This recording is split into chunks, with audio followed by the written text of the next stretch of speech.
Benar, benar, kan? Ya. Jadi saya sudah berusaha mencegah, kan, untuk tidak melibatkan diri dia ke dalam LP tersangka di Polres Jakarta Utara. Tapi tidak diindahkan. Tidak, iya. Malah dia melihat itu menjadi kesempatannya mungkin, kan? Saya diintimidasi dan hal-hal lain. Saya disuruh pulang, saya disuruh jaga anak dan yang lain, gitu-gitu. Dia bilang saya tidak akan menang hal ini. Kan? Jadi adanya keanehan, banyak keanehan, kan? Oke. Faktor nomor 8, bahwa sebelum dilakukan verifikasi peserta rapat umum pemegang saham luar biasa PT Crown Castle Konstruksindo oleh terlapor, seharusnya didahului penandatanganan daftar hadir para pemegang saham perseroan dan atau yang mewakilinya, sehingga tidak terjadi kegaduhan. Pada saat itu Mbak menandatangani absen tidak? Atau ada penawaran ini absen isi dulu gitu? Awalnya ini saya agak terkejut ya, karena jujur kata Antonius Wijaya yang sedang ditahan di rutan itu hadir di hadapan saya. Dan melihat fakta notaris Michael melihat saya terkejut dengan Antonius Wijaya hadir, kan? Hadir bukannya meluruskan fakta ini, menenangkan, tapi justru mengintimidasi mengintimidasi ketraumaan dan musibah yang saya hadapin, menekan. Jadi kalau misalnya lihat dari video itu bukanlah RUPS LB. Terus LB yang saya tahu adalah RUPS yang mendadak ya, atau dibutuhkan, suatu dibutuhkan. Oke. Poin itu berarti Mbak tidak tanda tangan absen sama sekali. Saya hadir di saat di sana, saya melihat Antonius Wijaya hadir itu udah melakukan gejala. Ada mengisi daftar hadir? Enggak ada. Justru saya cuma dapat tambahan surat kuasa ini. Bahwasanya loh kok perusahaan ini karena sahamnya segitu kan udah dikuasakan untuk menjalankan. Inilah yang saya dapat. Poin nomor 9, bahwa dalam rekaman video yang diperlihatkan terlapor memang terlihat pelapor menyerahkan dokumen surat kuasa kepada terlapor, iya, dengan cara seperti ini, melempar dan dinilai kurang sopan. Namun hal tersebut seharusnya tidak membuat terlapor berbicara dengan berteriak-teriak kepada pelapor di hadapan peserta rapat dan bahkan mengusir pelapor. Tidak boleh mengikuti RUPS. Iya. Jadi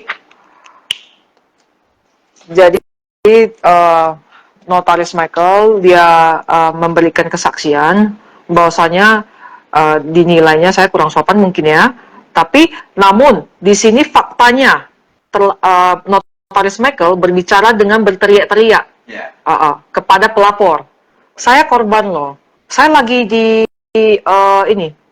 lagi perawatan neurologis, perawatan dari Dr. Martin, perawatan otak yang intensif. Saya mesti menjalankan banyak hal-hal supaya saya tidak dioperasi.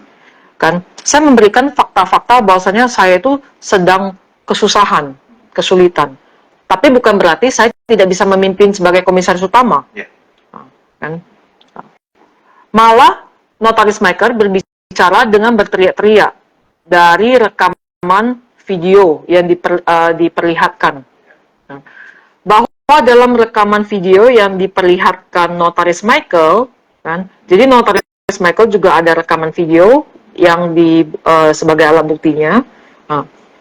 Dari hasil rapat, hal-hal tersebut semestinya notaris Michael terlapor berbicara dengan berteriak-teriak kepada pelapor di hadapan peserta rapat dan bahkan mengusir pelapor. Jadi ini adalah fakta. Oke, nomor 9. Oke, 10. Bahwa tindakan terlapor yang telah mengusir pelapor tidak dapat dibenarkan mengingat kedudukan terlapor bukan sebagai ketua rapat.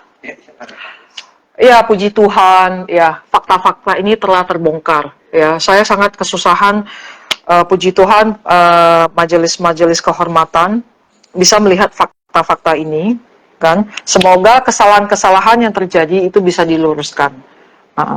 Kan? 11. Bahwa notaris dalam melaksanakan jabatannya tidak hanya terikat dengan Undang-Undang Jabatan Notaris, tetapi juga terikat pada Kode Etik Notaris, khususnya Pasal 3, Angka 1, 2, dan 4, Kode Etik Notaris. Ya. Oke. Nomor 12, bahwa terlapor dalam membuat akta berita acara rapat umum pemegang saham luar biasa PT Crown Crusher Konstruksindo nomor 79 tanggal 28 Desember 2023 mengakui telah mengikuti keinginan sebagian besar pemegang saham yang hadir untuk mengisi agenda lain sebagai agenda pengalihan saham dari Antonius Wijaya kepada Greti Teresia Mandate, hal mana bertentangan dengan ketentuan Pasal 75 Undang-Undang Nomor 40 Tahun 2007 tentang perseroan terbatas karena syarat pembahasan agenda lain dalam RUPS haruslah dihadiri dan atau diwakili seluruh saham yang dikeluarkan oleh perseroan dan keputusan mana harus diambil berdasarkan suara bulat. Suara bulat. Iya. Jadi ini juga dilanggar.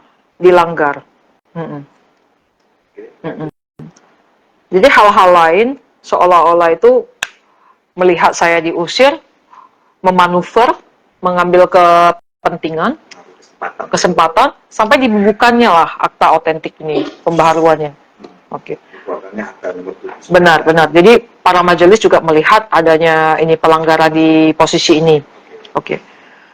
Nomor 13, bahwa terlapor dalam membuat akta berita acara rapat umum pemegang saham luar biasa PT Crown Crusher Konstruksindo nomor 79 tanggal 28 Desember 2023 untuk pengalihan saham juga tidak memperhatikan ketentuan dari pasal 57 ayat 1 Undang-Undang Nomor 40 Tahun 2007 tentang perseroan terbatas dan anggaran dasar perseroan. Karena setiap penjualan saham yang ada dalam perseroan menurut anggaran dasar perseroan harus ditawarkan terlebih dahulu kepada pemegang saham lainnya. Jadi mungkin ini bisa saya tegaskan kembali, kan? Apapun yang dibubuhkan dalam akta awal itu dilanggar. Akta dia nomor 116. Iya, akta yang dibuat ini juga dilanggar. Jadi banyak keanehan kan, Pak? Keanehan. Jadi banyak tanda tanya. Oke. Berarti Bang ada penawaran juga? Tidak pernah. Berarti kan harusnya kan kalau berdasarkan undang-undang itu kan diajukan dulu ke direksi, ditugaskan ke komisaris atau pemegang saham lain. SK awal. Kemudian kalau nggak salah di pasal selanjutnya diberikan waktu 30 hari untuk mempertimbangkan mau membeli atau tidak. Benar. Kalau kita melihat sebelumnya di 2021 November 2021 tanggal 29 kan akta PT CCK dibentuk. Akta pendirian. Benar, akta pendirian. Dan 1 bulan setelahnya, 1 bulan 6 hari setelahnya barulah terbit ini AHU. Jadi 1 bulan 6 hari barulah setelah ada akta barulah ada AHU. Ini ada jenjang waktu, ada jenjang waktu sekitar 36 hari. Tetapi akta perubahan hanya bersifat 1 hari. Jadi ini ada keanehan. Itu ekspres. Saya nggak tahu kepentingannya untuk apa. Wus Bandung. Ini ekspres. Oke. Jadi ekspres sekali nih. 28 Desember berita acara. 29 sudah dipakai. Udah dijual saham dan lain-lain. Ya, jadi saham yang saya mestinya mendapatkan keputusan dan hal lain-lain, kan, malah saya dirugikan. Ya. Okay.